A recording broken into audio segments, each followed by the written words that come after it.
In 1975, Chicago released their eighth studio album, numero 8, or as it's known to the naked eye, the Eagle Patch album.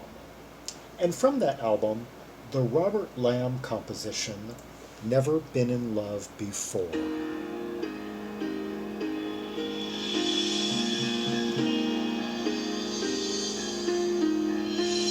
Oh, just a classic Lamm and Seraphine intro. That's basically the two of them. It's like Seraphine laying out some choice cymbal spray and just Lamb's unaccompanied notes. It's evocative of like some of the numbers on six, like yeah. Anyway, like something in the city changes people.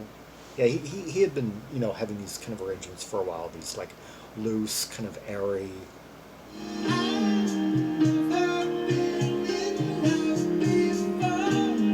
Very much a Lamb composition, but we've got Cetera on vocals.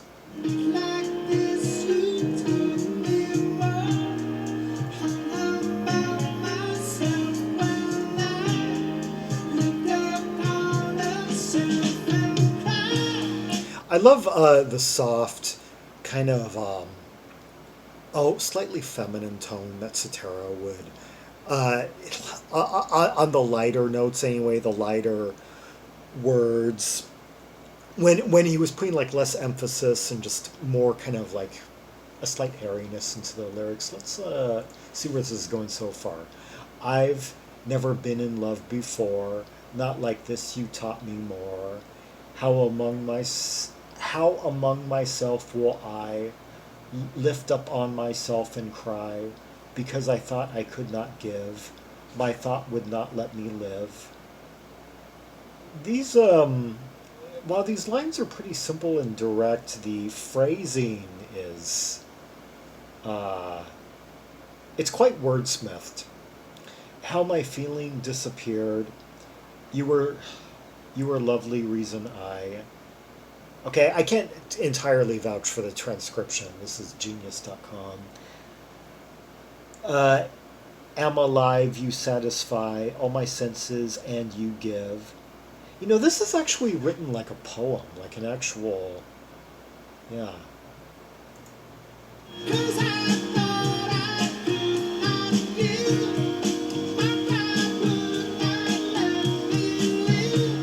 Hear those Latin percussions? Yeah, this is the first album in which Brazilian percussionist Laudir de Oliveira, I don't know if I said it right, but is a full-fledged member of the band. He guested on the prior album, and he would have a lot more influence, it seemed, on that album than this one, although his influence would reassert on the next few albums. It seems like, I think each of the next few albums had at least one kind of bossa nova flavored track.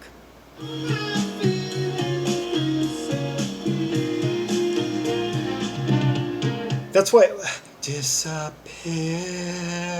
That's kind of what I mean by feminine.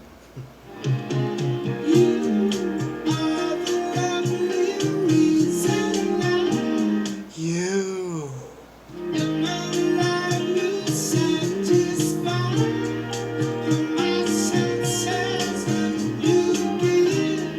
Here, also the way that James Pankow is putting some really soft, fluid, sustained tone, kind of giving this sort of a loungy feel.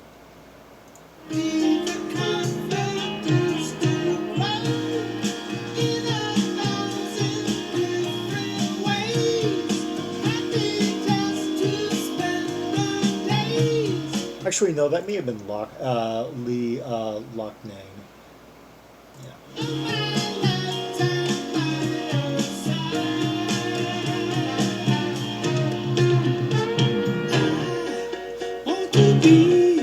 That is such a change right there. We've gone from the open cadence and now we're suddenly in like really closed, choppy cadence, like. Everything that I can, so much. I do believe that Robert Lamm was influenced by some of the English art rock that was coming out at the time. Uh,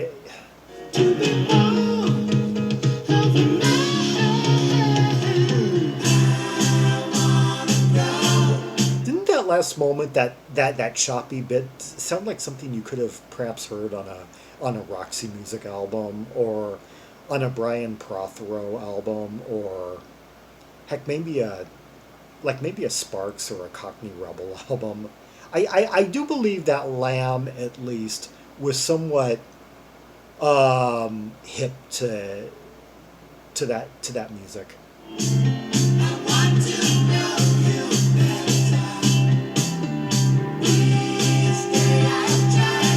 I say that also with I also base that on some of the material on his 1974 album Skinny Boy. I swear I could hear kind of some English art rock, glam rock influence at times in some of those numbers.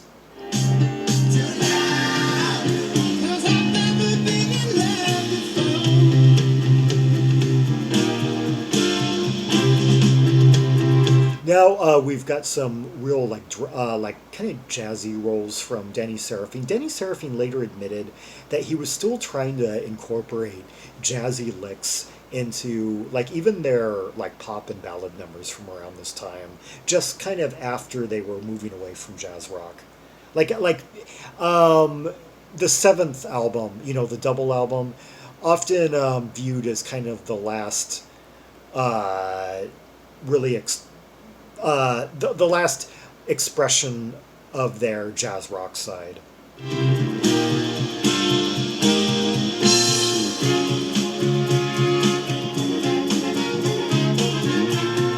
I love it when they throw in these different chords that we don't hear throughout the rest of the song.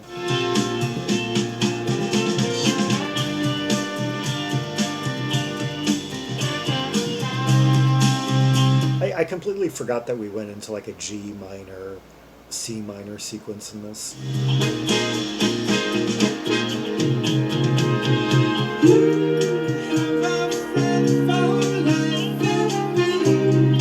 Now the horns are a bit more fluid, a bit more pronounced, a bit more frontal than they had been. We have disagreed. You have to go away. We'll set you free with joy. I think that's Lee Loughnane right there. Yeah, maybe Walt in there too.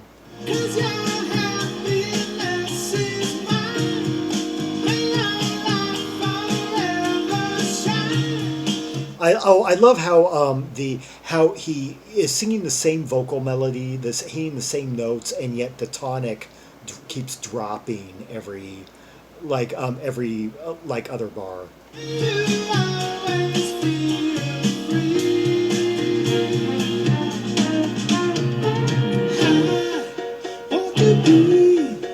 Oh God, I gotta know where the lyrics are going.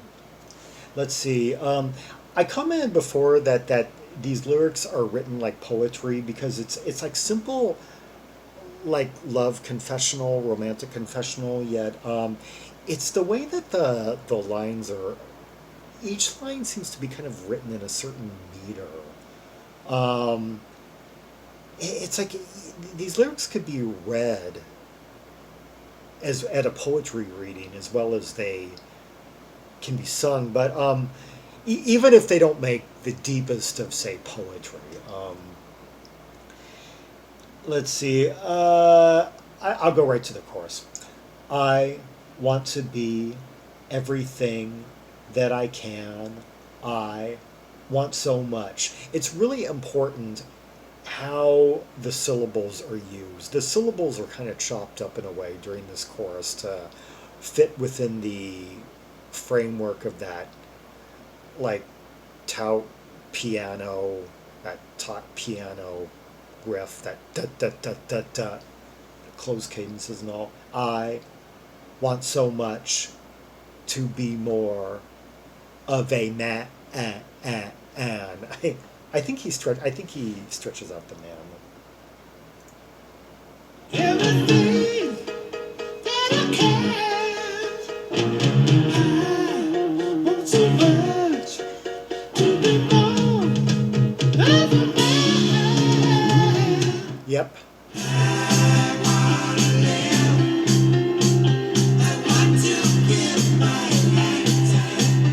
Now, who's harmonizing there? It's Robert Lamm, I guess Cetera also.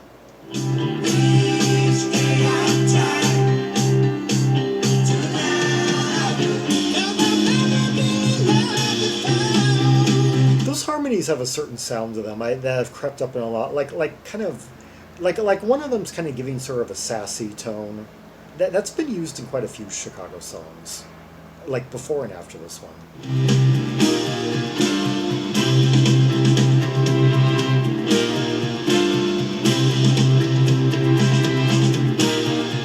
Here, Seraphine lay out those roles.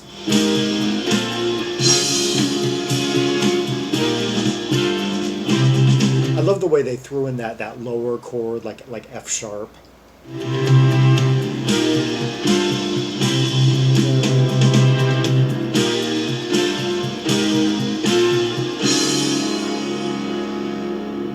Oh, just drop it into that lower chord and let it fade out, like hold it, sustain. Oh, love it. Yeah, Never Been in Love Before by Chicago, a Robert Lamm composition off the 1975 release Chicago 8. Yeah, oh god, I love that song for its just, I love the airy-fairy vocal of Cetera. I love the kind of light as air feel of the verses. And then that just sharp, angular, staccato plunge of the chorus. Yeah, really, really full body, a lot of points of interest there. Yeah, Chicago, a band that really knew how to work the creative end of like Tin Pan Alley influenced art pop, as evidenced. Like that is what I really saw as like the way forward for them after they moved away from, say, jazz rock and like or the early '70s brass rock sound. It was more into art pop, kind of like in this vein, kind of like like somewhere, kind of in a similar ballpark as like Hall and Oates, Steely Dan, and heck, Boz Scaggs, or Gino Vanelli for that matter. Yeah, that was kind of like I'd say, and that's really what they were doing. Like if you listen to their full albums, like during the second half of the '70s, they basically became an art pop band. Yeah, let's hear another track from Chicago 8. The other big Robert Lamm composition from the, let's see, he wrote he wrote four songs. He also wrote Harry Truman, yeah, and Ain't Blue. Let's hear the other great deep cut of his though. Long Time No See.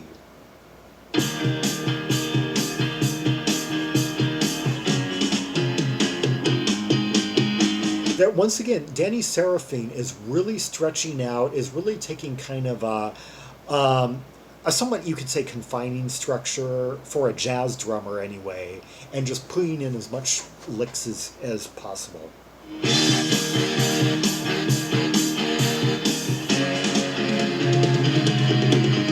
Yeah, hear him just do that whole big tom roll. Imagine what a more ordinary pop rock drummer would have done. He wouldn't have been nearly as creative as he's been.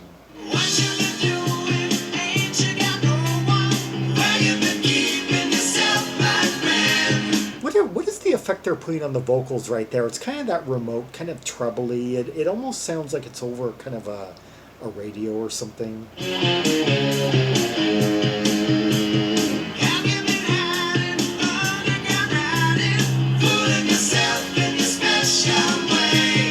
Is that like the CB radio voice?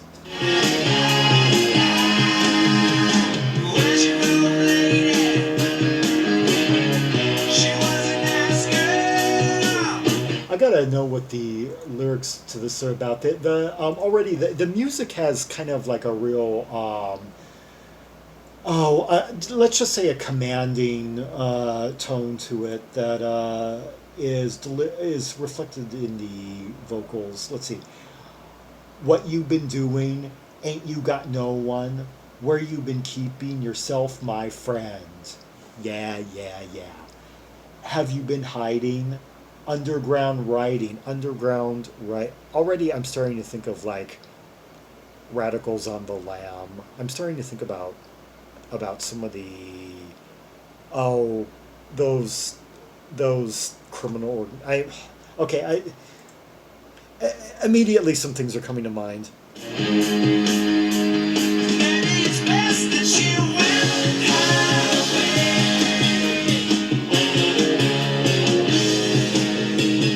Oh, dig that tone of Kath.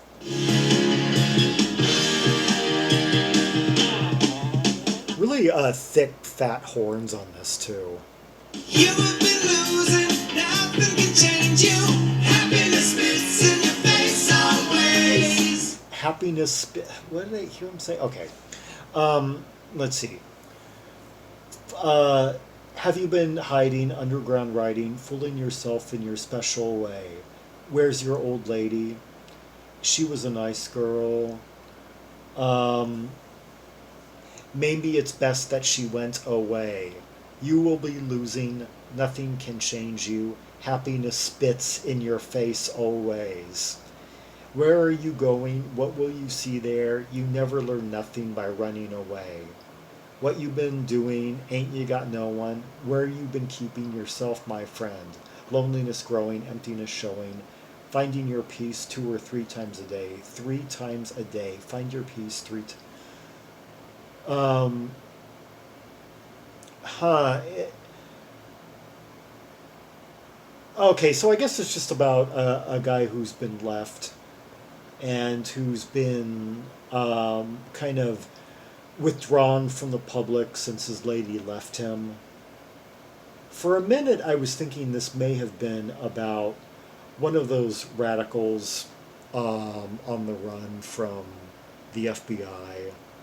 Well, like you know, like some of those terrorist organizations that were out, like robbing banks at the time.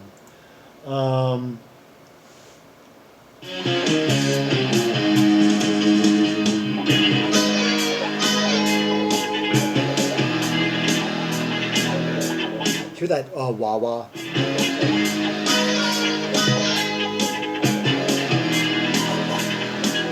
That flute. We're getting kind of sort of Lalo Schifrin ish.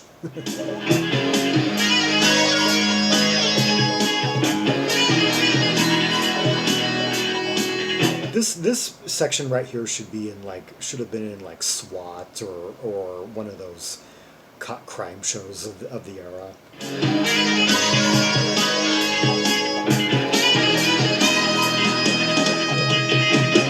A real quite a moment here for James Pankow.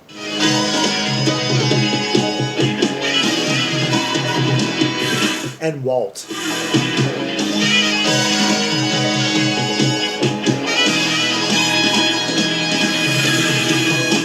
I wonder how often that moment comes to the minds of any of the horn players.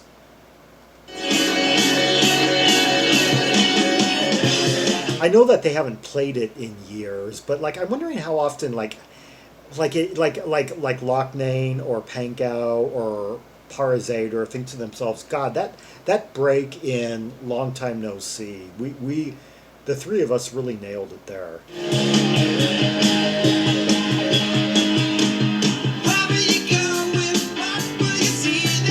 God, I just love the tightness of that piano and the like bass figure. Like, funny enough, it's often some people have actually said that Cetera was from a standpoint of virtuosity and musicianship, that Cetera was actually the best musician in the band.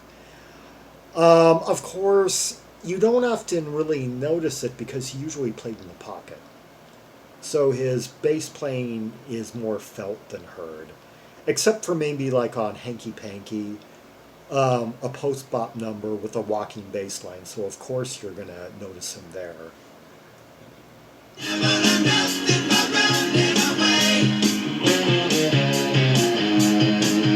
Oh, that's the biggest irony about this band is that even though they're known as a horn band, it's often been a lot of people have opined that the best musicians in this band were not the horn section nor Robert Lamm, the keyboardist. It was the power trio. It was the rock power trio within the band of Seraphine, Kath, and Cetera. That those three, and there were a few moments where those three kind of did become like a power trio, Take It On Uptown, or yeah, there were a few moments like on actually the last album that Kath was alive on, but that's going to be a subject for a few different videos. What you been doing? Ain't you got no one? Where you been keeping yourself, my friend? God, that no. This is so full of hooks. Loneliness growing. I love the way they change keys, and the way that the underlying keys like modulate under the persistent vocal melody.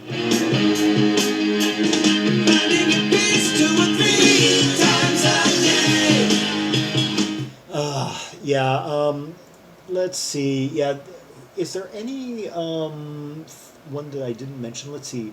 There is a big chorus.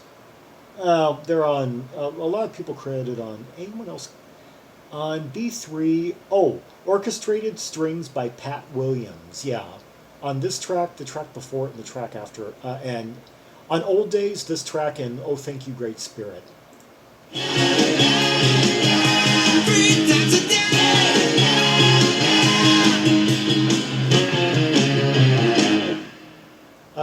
Chicago.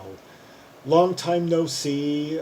It's strange. That song, I guess, could have been, if it was released as a single, they probably would have parenthetically titled it 3 Times a Day, since that actually appears to be the chorus line. Anyway, yeah, 2 great Robert Lamm compositions from Chicago 8, their 1975 album. Long Time No See, and before that, Never Been in Love Before. Chicago, a band that could really just whose albums were just jam-packed with goodness throughout the 70s and into the 80s. For more Rubies and Sapphires from the catalog of Chicago, see the directory of albums by American jazz, pop, and blue-eyed soul artists linked in the description below for red hot tracks and purples from this album, all the ones before it, and all the ones after it up through Chicago 19 anyway. Like and subscribe and follow me on social media, and leave a comment if there are any observations you have about either of these 2 songs, the layers, the solos, the chord progressions, the mood, the vibe, the instrumental breaks, the lyrics, the vocals, the harmonies, yeah. And until next time, this is Zaragon, the world's most ear-traveled trimaximalist, signing off.